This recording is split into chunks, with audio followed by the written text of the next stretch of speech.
Hello, and for today's video dahil nga magandang panahon ngayon at grabe ang init ngayong araw na to. For today's video tayo magluluto ng ating favorite na yung tinatawag nilang bukayo. So for today's video dahil nga nakakuha si kuya kanina ng buko ay ito yung gagawin namin ngayon. At dahil nga maganda ang panahon at medyo mainit, perfect ito talaga. Maganda nga gumawa ng merienda ngayong araw na to. Kaya nga naisipan ko talaga na gumawa ngayon. At syempre tutulungan ako ni kuya na gumawa ng ating bukayo. Ngayon ko lang ito matutunan na gawin kasi sa buong buhay ko talaga ngayon lang din ako makakakita kung paano ito lutuin. Kaya for today's video, flex ko muna ang kapaligiran dito sa amin na apakaganda at apakalawak. And at the moment, nakakuha na si kuya ng 4 na buko. Tapos, yun nga, ang laman niyan ay tatanggalin namin at gagawin namin buko or yung bukayo pala, sorry. Buko po yung kinuha ni kuya, 4 po. At syempre, sinisimulan ni kuya na, ayun, parang karkarin ata to, anong tawag dyan. Tapos, para kahit papano, ay mapag-umpisa na natin ang paggawa ng ating bukayo. Oo. Kasi masarap daw ito. Tapos, dito ako nakakita ng parang, alam niyo po ba yung pakashot or yung damag na tinatawag? Hindi ko alam kung alam niyo po yun And at the moment, kaya nga tinulungan ko na rin si kuya sa pagkaskas or pag-igar or anong tawag dyan, pagtanggal ng buko dyan kasi nahirap din nahirapan din si kuya kasi tapos sabi ko tulungan na lang kita, pero ako pala yung nahirapan kaya pinanood ko na si kuya. Ang hirap talaga mag-ano ng ganyan pag alam mo nang matigas na yung buko tapos pinipilit mong kaskasin or kurkurin, ano bang tawag yun dyan. Basta ako kasi ang ginagawa ko, yun, kinukurkur ko siya para matanggal talaga yung baog ng buko. O kung yung tawag sa amin, kinukurkur. Yung sa inyo, hindi ko alam kung kinakaskas or whatever. Basta tawag natin yung napakagulo naman. For today's video, ito na nga po. So, sisimula na po kami ni kuya para kahit papano ay makapag-umpisa na po kami. Kinuha ko na rin po yung kahoy para kahit papano ay yun nga po makapag-umpisa na tayo. At unti-unti ko nang nilagay ang ating mga kawayan dyan ng ating panggatong para naman kahit papano ay makapag-umpisa na tayo kasi anong oras na rin. At sabi ni kuya, bilisan ko daw kasi iluluto na namin to at perfect to talaga kasi sabi ko gusto ko na matikman talaga to kuya. Kaya nga sabi niya tulungan niya daw ako magluto.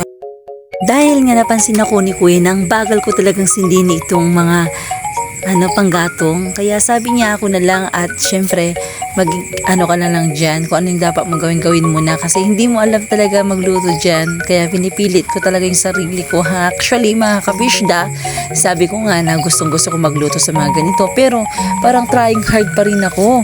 Pero iwan ko ba kung bakit. Basta kakayanin natin hanggang sa makapagluto tayo dito sa sakalan na to. Actually sa buong buhay ko talaga, oo. Kasi medyo may pagka-inarte tayo, so dapat tanggalin natin ang pagka-inarte natin sa buhay. And for today's video dahil nga po mag-umpisa na tayo, ito na nga. Si kuya na rin ang sumunod na magluto dito kasi sabi niya nga sa akin, ako na at syempre hinayaan ko na rin si kuya dyan para kahit anong gawin niya sa pagluluto ay yun, mas okay na okay kasi hindi ako talaga marunong magluto dito. Actually, tinatry ko talaga pero hindi pa rin sapat. And ito nga po yung gagawin namin bukayo. Sarap talaga, nakakamiss talaga to. And sabi ko kay kuya, pag niluto na to, baka naman subuan mo ako. Charot lang. Sa totoo lang itong buko na to ay pagmamayari po nila. Kaya nga sabi ko, grabe buti kayo ang dami yung mga ganito, prutas at nakukuha. Kaya nga sabi ko, sana dito na lang ako. At sabi niya, talagang dito ka na. At ito na nga po, dahil mag-uumpisa na kami. Sabi ko, iba-vlog ko nga muna itong buko na itong gagawin natin bukayo. And the first time ko talaga makakita ng ganito na gagawin natin bukayo o bukarilyo. Hindi ko alam kung ano ba yung tawag dito. Basta dati, pagkabata ko, may natikman akong parang bukarilyo. Iwan ko kung alam niyo po yun. Naaalala ko lang po yung mga ganong pagkain. Bukarilyo, damag, pakashot. Hindi ko alam kung ano yun. Basta natikman ko. And for today's video, ito na nga po. Alam niyo po ba kung sinong nagsindi yan? Si kuya, syempre, hindi ko nasasabihin kasi hindi kong alam magsindi-sindi dyan eh. Tapos, yun nga, pati mga mata ko napupuwing ng hindi ko alam kung anong tawag doon, basta nalalagyan ng usok, kaya medyo masakit talaga kasi sabi niya sa akin, dapat wag mong ilapit yung mata mo, tapos wag kang mag-isa dyan sa harap ng apoy kasi mahirap na. Sabi ko rin, sige kuya, ikaw nang bahala dito kasi hindi ko talaga alam. Kaya si kuya pa yung nag-ano dyan siya yung naglalagay ng mga kawayan kasi pag ako ay wala, hindi nasisingaw at wala na, mamamatay na tayo ng yun nga, yan, ang tawag dyan? Apoy. Mahirap mo magluto dito kasi sabi nga nila masarap daw magluto sa mga ganito. Sabi ko, sige, try ko. Yun nga si kuya ulit ang taya. Mahirap nga kasi sabi niya, mahirap pag hindi mo alam talaga, pero pag alam mo, madali mo na lang ito. O kasi lahat naman ng bagay na pag-aaralan, ika nga, diba? Kaya nga, mas maganda pag-aralan natin lahat ng mga gawain kasi pag wala kang kasama, paano ka, diba? Paano ka mabubuhay? Kaya, lesson learn para rin sa akin ito. And hindi naman ako mayami, hindi naman ako ganong taong tawag doon. Basta, mayabang. So for today's video, dahil nga sabi ni kuya yun, nalagyan ko pa, tapos after ko nalagyan ng tubig at hinalo-halo, ay ganyan na po, kumukulo na po siya. Alam niyo po ba, pag kumulo ng ganyan na po, mas malapit na po siya. Tapos ang maganda dyan, naamoy ko na po yung aroma ng ating pakachat. Hindi ko alam kung anong tawag dyan, basta damag or damag. Never mind, basta talaga masarap yan. Kasi dati nga nakakakita ako ng malaking damag o pakachat, hindi ko alam kung anong tawag doon, basta ano ba yan, paulit-ulit tayo sa ganyan. And syempre for today's video, ika nga sabi ko dyan, kaya yun nga, napaselfie-selfie ako sa harapan ng aming bahay at yun na nga, paselfie-selfie sa harapan ng ating lutuhan, baka nga matapon nga sa mukha natin yan. Kaya sabi niya sa akin, behave ka lang dyan at maluluto na rin to. Sabi ko, sige kuya, at ito na nga, medyo malapit na matapos. Tapos hawak ako ng hawak nito kasi gusto ko na talaga makita kung paano niya lutuin at excited na rin po ako.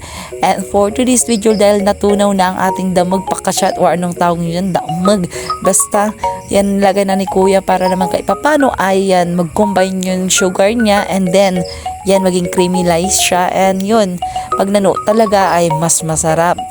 Ika nga, natikman ko kanina pagkatapos namin kumain, ang sarap talaga. So ngayon lang ako nakapag voice over, pasensya na kayo ha kasi medyo busy tayo sa buhay. Joke lang. So mahirap din mag-i-edit ng ating vlog kasi sa CapCut talaga ako nag-vlog at puro talagang, syempre pag nag-vlog ka talagang i-edit mo yan ng matagal at masinsinan, pero kasi ako pag ano yung naisipan ko ay gagawin ko na lang. Yan nga, dahil nga maganda ang panahon at medyo hindi na mainit ngayong araw na to. Yun nga po, i-flex ko muna ang aming koi pan dyan, ang talisay na variegated sa lahat po ng mahilig maghalaman dyan. Baka naman may mga farm kami dito na pang resort talaga, gusto nyo, bili po kayo dito, tapos yung mga halaman na nakikita nyo, i-flex ko po sila lahat. And for today's video, si kuya nga po ang aking kasamang naluluto dyan ng bukayo or bukarilyo, kung ano bang tawag dyan. Lapit na matapos, kaya nagugutom na rin ako, nakatatakam. Sabi niya kasi masarap, at yun nga sabi ko, mukhang masarap naman, kaya perfect to. And at the moment, may palaro si kuya kung ano yung ginagawa niya. Hindi ko alam kung ting-ting nyakot. Basta yung sa may baso, tapos inikot-ikot niya. And yan nga, pagkatapos niya, tawa na lang ako kasi kung anong pinaggagawa niya. And then syempre, flex ko muna ang loob ng aming bahay. Yan nga po ang aming variegated at maganda talagang halaman. Kaya kung pagmamasdan mo talaga ay mapapawaw ka, mapapamangha ka talaga. Dito na nagsimula ang aming banding at jamming ni kuya sa pagluluto yan. Sabi ko, paano bang lutuin yan? Ano bang ilalagay natin dyan? Gaano ba dapat karami ang tubig? Gaano ba karami ang ilagay nating damag or whatever, kung ano bang tawag dyan. Basta silag ata, hindi ko alam kung ano yun. Basta sabi niya sa akin, dapat pag nagluluto ko, bigyan mo ng feeling. Sabi ko, sige, may feelings naman ako at bigyan mo ng emotion. Ay, sabi ko, kahit wag mo na sabihin emotion kasi emotional akong tao, baka naman umiyak yung lulutuhin natin. Joke lang. Sa totoo lang, masarap talaga magluto sa mga ganitong mga, hindi ko alam kung anong tawag dito. Kalan, oo. Yun, masarap talaga lalo na pag nag-enjoy ka sa ginagawa mo. And actually, and definitely, natutunan ko sa pagluluto kay mama noon ng mga ganito kasi sabi niya mas masarap daw magluto sa uling or sa kawayan. Sabi ko naman, nahirapan kasi ako ma, parang nalalagay yung mga ano sa mata ko. Sabi ko kasi masakit talaga pag naaapuyan o nausukan pala, di ba?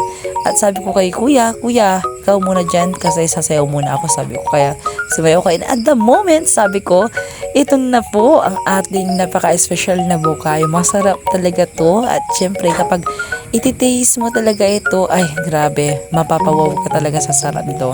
Kaya tikman natin to ha. Tikman natin siya guys. Kasi kung ano yung matitikman ko dito, yun po talaga ang result nito. So tinitimtiman ko talaga siya, tapos yun, napaano ako kasi sabi ko masarap pala kasi yung may natikman akong ganito hindi siya ganitong ginawa nila, pero alam niyo naman iba't iba po yung ginagawa natin sa paggawa ng bukayo, bukarilyo, di ba?